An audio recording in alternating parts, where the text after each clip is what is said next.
Alright, everybody, if you were here for my last review, then I'm sure you'll appreciate the next one. This is a review of Ol Wheezy Wobbles. And. I okay, let me make this sort of clear. I didn't really have my hopes up that high in the first place, but they were sort of raised again after Race to the Rescue. But then we get Ol Wheezy Wobbles, and my hope immediately went back down. I mean, what was the point of this episode?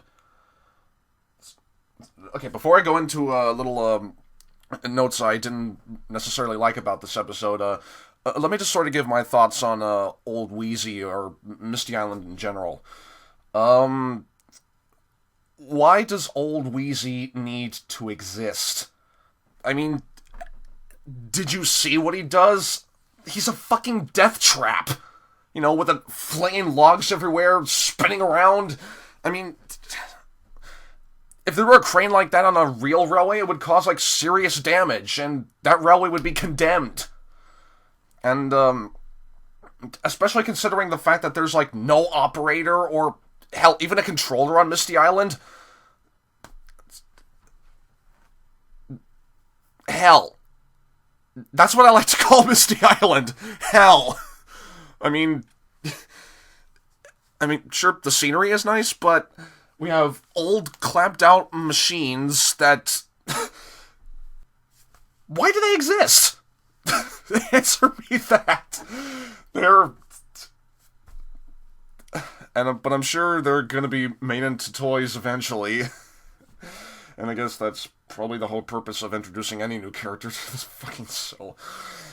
But, yeah, Ol Wheezy, as well as Hee Haw. Why give them some stupid names in the first place?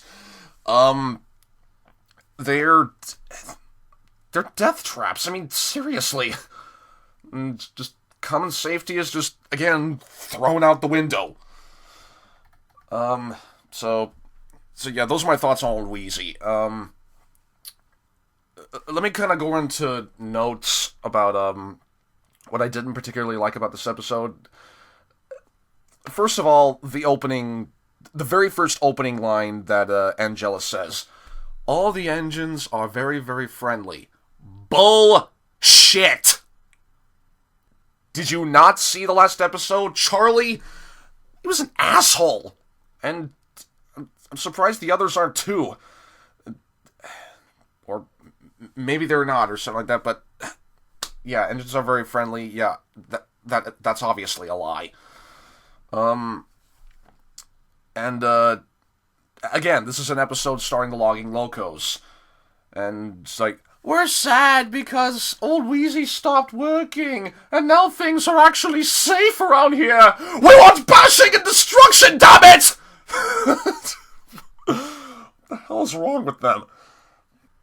I mean, do they, like, get off on Ol Wheezy spinning around, flinging logs, and possibly damaging their boilers and stuff like that? It makes no goddamn sense. And, like I said, Ol Wheezy, he doesn't even talk or even have an operator. Why would they devote an entire episode to a possibly possessed piece of machinery?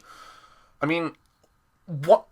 They can make an episode out of anything. I mean, why not do an episode starring a rock, of all things? Well, okay, besides Boulder and Rusty and the Boulder, but still. It's, And, yeah, also, Thomas says, I know all about machines. Really? I'd like for you to prove that. And, let's see, again, these are just little, nitpicks and stuff like that. I know it doesn't seem like much, but, whatever. It's my thoughts and not yours. Na-na-na-na-na. I kid. I'll never forget, this is probably a funny part, but, it seems Ferdinand's dreaded "that's right" catchphrase is spreading because, god damn it, now we got Dart saying it. Dart says that's right, too. my god. And of course, Thomas is being his usual selfish idiot self. And it's like, but Thomas wasn't listening. Well, of course Thomas wasn't listening. He was being, quote-unquote, very friendly. And, okay, probably a big issue that they completely overlooked. You know what? I'm surprised that Angelus or even Brandon, they don't even stop what they're recording to even question what the hell they're saying. I mean, like, Dot, he had never seen anything like the logging logos before. Yeah, hello? Tree trouble? Anybody? Hello?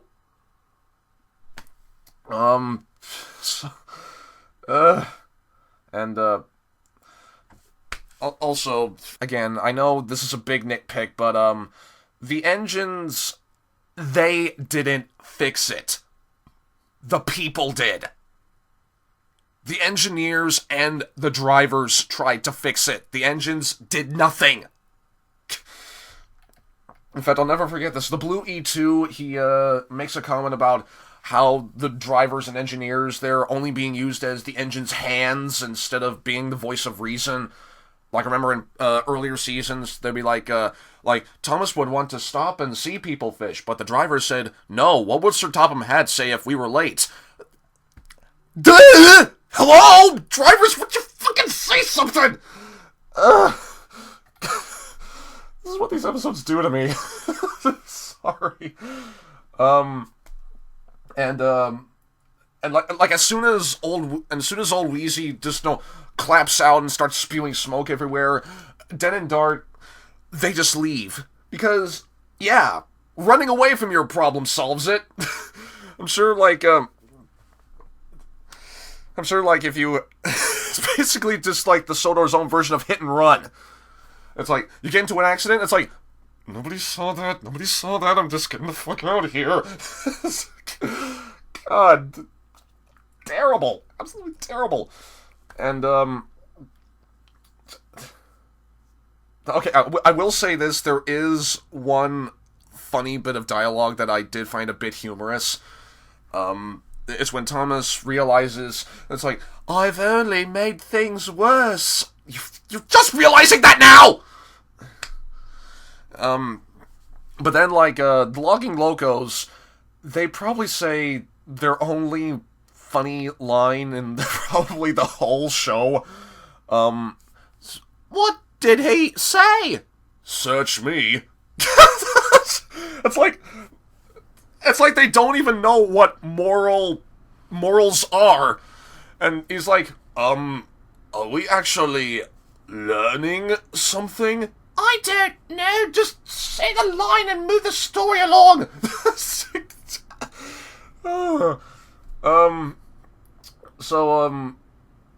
Although a question that was sort of raised in this, why didn't Ol Wheezy work in this episode? Like, what was wrong with Ol Wheezy? But then as soon as it's fixed, and my question immediately turns to scratch that, what isn't wrong with Ol Wheezy? I mean, with something like this, you should either have him properly repaired so that he's fixed 100%, or just scrapped entirely. I mean, like I said, that thing's a death trap, man. I mean, come on. If I had a railway, would I put that thing on it? I wouldn't. And, also, Ol Wheezy's not the only machine. Why don't you use Hee-Haw to load logs and everything, or maybe he uses too much I don't know. Short, sweet, and to the point, this episode was just pointless. I mean, Thomas is thanking Den and Dart, who basically did nothing. It's basically all the humans who did the work. And I'll never forget this. And even Ol Wheezy threw an extra special log right at the audience. Wouldn't that make for a good 3D movie?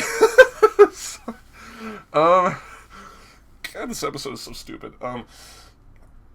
So like I said, I didn't have any high hopes in the first place, but they were raised up after episode 1, but then after this, it immediately went back down. So, yeah, Thomas is his usual idiot self, and he's been pretty much deaf since season 13 because he never listens. And, ooh, this is a real gut burner. Instead of the 3 strikes you're out formula, we have the 4 strikes you're out formula. Yay! And like I said, the engines, they didn't do jack shit. It was the mechanics. And let's see what else. Angelus, his narration was a bore. I think it's at this point where he's starting to realize that it's like, I don't care anymore. I just want to get my paycheck. I gotta support my adopted son somehow. I'm sorry. Let's see, Ferdinand's overused catchphrase is still irritating. However, I will say this about Ol Wheezy Wobbles. There is a lack of unnecessary rhyming, which is nice, and they at least expanded a bit on characters. In fact, I'll never forget this. I think one person said Ari and Bert are like Statler and Waldorf when they're saying, "Here he comes, Bossy Boiler himself." That was actually pretty clever. Bottom line, Ol Wheezy Wobbles, it was stupid, and what was the point? Old Wheezy, I'm sure he'll be made into a toy soon enough, but yeah, what was the point of an episode centered around him? I mean, I've seen worse, but this episode, it's still retarded, so shut up, watch. So, like, a 1.5 out of 5 for Ol Wheezy Wobbles. It's dumb, it's stupid, but hell, I've seen worse. And, speaking of worse, oh boy, I'll have a bit to say about the next episode, but, that won't be for a while, so, those are my thoughts on Ol Wheezy Wobbles. See you next time. Later.